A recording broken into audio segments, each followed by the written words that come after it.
The studio lights of the view glowed warmly, but the air felt anything but comfortable. Chevy Chase sat back in his chair, arms loosely folded, a familiar half-smile resting on his face as Joy Behar leaned forward with a question that landed sharper than expected. What began as light banter about comedy, age, and Hollywood legacies slowly shifted into something more pointed. Joy pressed him on past remarks, on humor that hadn't aged well, on whether comedians should ever apologize for jokes that once earned laughs but now sparked backlash. Chevy chuckled at first, brushing it off with a casual shrug. Comedy changes every 5 minutes, he said lightly, as if the subject barely deserved attention. The audience laughed, but it was uneven, scattered. Joy didn't smile back. She adjusted her glasses and followed up, her voice steady but firm, asking whether comedians had a responsibility to grow with their audiences instead of blaming them for being too sensitive. The half-smile on Chevy's face tightened. He shifted in his seat, glancing briefly toward Whoopi Goldberg, as if hoping she might steer the conversation elsewhere. She didn't. Sunny Hostin watched quietly, her expression neutral, while the camera slowly pushed in, capturing the subtle tension building in Chevy's jaw.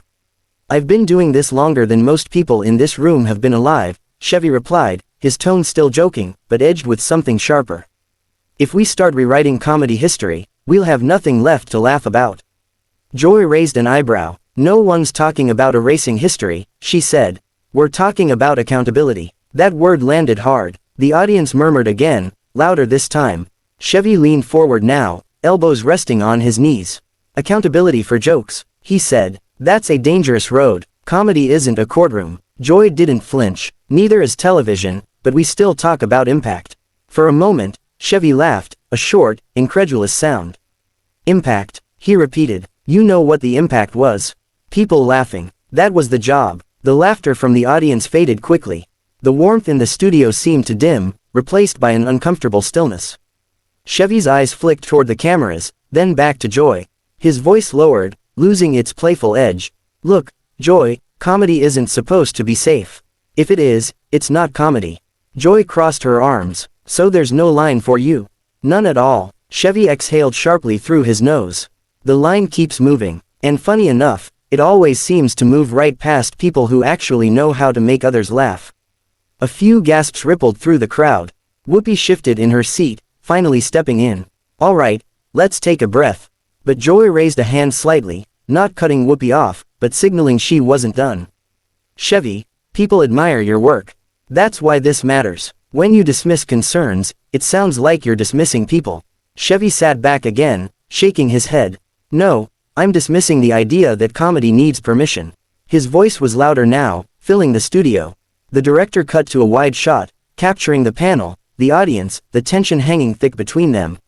Chevy's jaw clenched, and for the first time, irritation clearly crossed his face. You know what I hear, he continued. I hear people who never told a joke in their life explaining comedy to someone who built a career on it. Joy's lips pressed into a thin line. That's not fair, Chevy scoffed. Neither is rewriting the past because today's feelings changed. The audience reacted audibly this time, a mix of applause and uneasy murmurs. Sunny glanced at Joy, then at Chevy, sensing the moment slipping from controlled debate into something raw. Chevy, Sunny said carefully, nobody's saying you didn't make people laugh. The question is whether you think laughter excuses everything. Chevy turned toward her, eyes flashing. Yes, he said bluntly. In comedy, it does. The bluntness sucked the air out of the room. Even Whoopi paused, eyebrows raised. Joy leaned forward again, her voice calm but unmistakably firm. That's exactly the problem. Chevy stared at her for a long second. The seconds stretched. Somewhere off camera, a producer shifted nervously.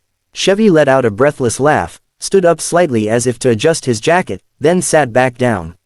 You know, he said slowly, I came here to talk about movies, about making people laugh, about work.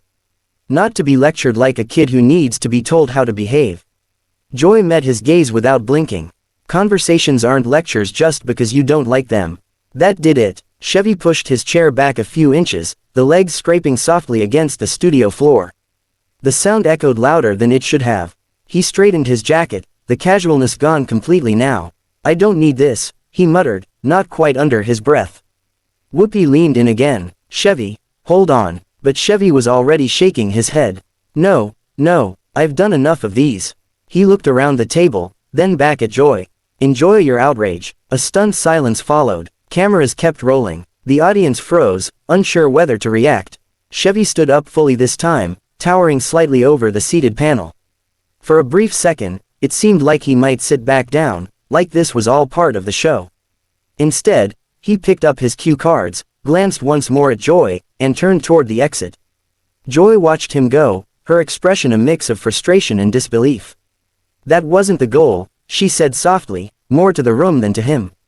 Chevy didn't turn back. The sound of his footsteps echoed as he walked off stage, leaving behind a studio buzzing with shock, tension, and the unmistakable feeling that what had just happened was far from a typical daytime TV moment. Backstage, the moment Chevy Chase crossed the threshold, the noise of the studio vanished behind him, replaced by the hum of monitors and hurried whispers. A production assistant hesitated, unsure whether to follow or give him space. Chevy didn't slow down. His shoulders were tight, his jaw set, the faint echo of applause and murmurs from the audience still ringing in his ears like an insult that refused to fade. "Chevy," a producer called out gently, jogging to keep up. He stopped abruptly and turned, eyes sharp. "I'm done," he said flatly. Not angry, not shouting, just final. That wasn't a conversation. That was an ambush. The producer raised his hands in a calming gesture. "No one expected it to go that way. We can take a breather, maybe come back and—" "No," Chevy cut in. He exhaled slowly, running a hand through his hair. "I've spent my life making people laugh. I'm not going back out there to be told I'm the problem." Behind the scenes, the tension rippled. Crew members exchanged looks, some sympathetic, others uneasy. Chevy grabbed his coat from a chair and headed for the exit, leaving the producer standing there, realizing this wasn't a bluff. Back in the studio, the panel sat frozen for a beat that felt endless. The cameras stayed wide, catching every expression. Whoopi broke the silence first, her voice low and measured.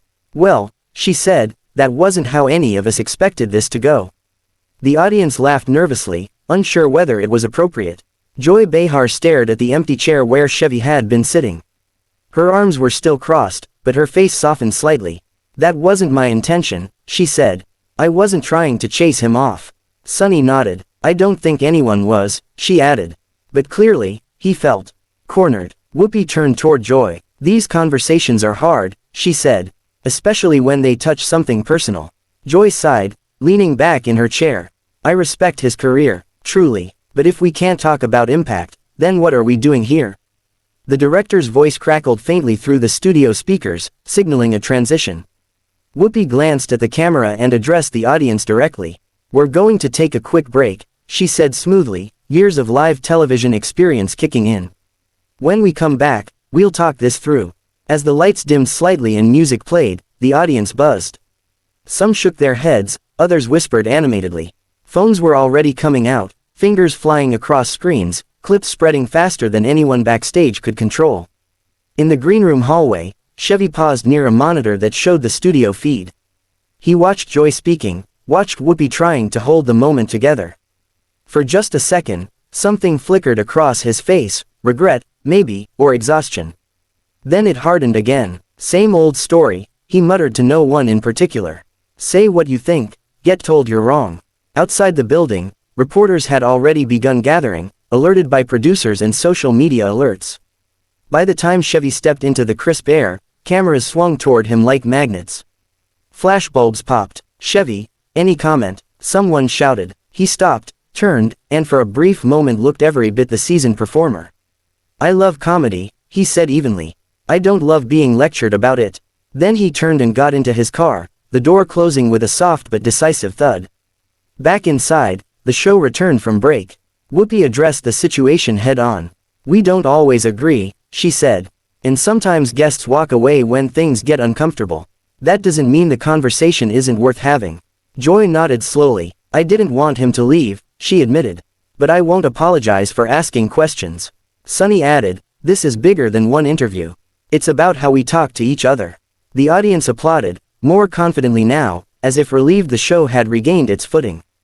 By the afternoon, the clip was everywhere. Headlines buzzed with phrases like, "heated clash," and "stormed off," replaying the moment from every angle. Comment sections exploded. Some defended Chevy fiercely, praising him for standing his ground. Others applauded Joy for refusing to back down. Old interviews resurfaced. Old jokes were dissected. The argument took on a life of its own, far beyond that studio. Chevy watched some of it later that night from his living room, the TV volume low.